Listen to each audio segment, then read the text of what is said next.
నమస్కారం.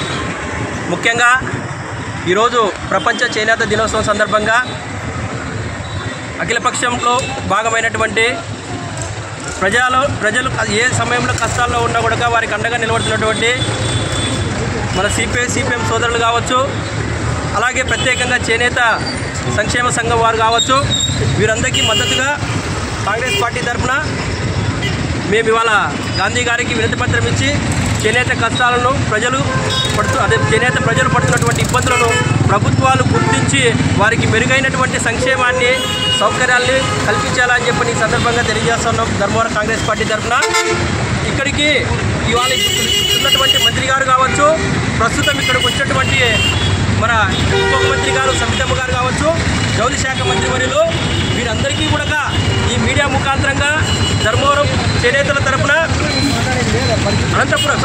ఉమ్మడి అనంతపురం జిల్లా కావచ్చు, ఆంధ్రప్రదేశ్లో మొట్టమొదటి ప్రాథమికమైనటువంటి అంశం ఏదైతే ఉందో చేనేతలకు సంబంధించి చేనేత క్లస్టర్గా ధర్మవరం ఉంది ఇక్కడ. కాబట్టి ఇక్కడ చేనేతలు పడుతున్నటువంటి కష్టాలని వారు గుర్తించి ఆత్మహత్యలు నివారించే విధంగా వారు ఇక్కడ చేనేత క్లస్టర్కి ఏర్పాటుకు తోడ్పాటుగా ఉండాలని చెప్పని ఈ సందర్భంగా కాంగ్రెస్ పార్టీ తరఫున కోరుతా ఉన్నాము. అలాగే ఇవాళ ఉభయ మంత్రివర్యులు కూడా కానీ మేము కాంగ్రెస్ పార్టీ తరఫున వినిపించడం ఏమంటే, మీరు ఉపన్యాసాలతో ఉపాధి లేని ఉత్తుత్తి మాటలతో ఉపన్యాసాలతో మీటింగ్లో చెప్పడమే కాకుండా వాటిని ఆచరించే విధంగా చేనేత క్లస్టర్కి ఏర్పాటుకి ఏ రకంగా మనం ఏర్పాటు చేయాలనే దాని మీద శ్రద్ధ పెట్టి చేనేతలను ఆదుకోవాలని చెప్పని కూడా ఈ సందర్భం కోరుతూ ఉన్నాము. అలాగే గతంలో 2014 ముందు వరకు కూడా కాంగ్రెస్ పార్టీ ద్వారా అధికారం ఉన్నప్పుడు ముడి సరుకు రాయితీ కింద 600 నుంచి 800 రూపాయల దాకా ఇస్తున్నటువంటి సందర్భం ఉంది. దాని తర్వాత ప్రభుత్వాలు కాలానుగుణంగా 1000-2000 దాకా తీసుకొని వచ్చినాయి. మంచి పరిణామమే, దాన్ని స్వాగతిస్తూ ఉన్నాము.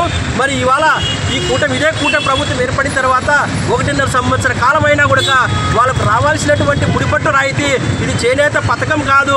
ఈ మాట మీరు ఒకసారి గుర్తుపెట్టుకోవాలా.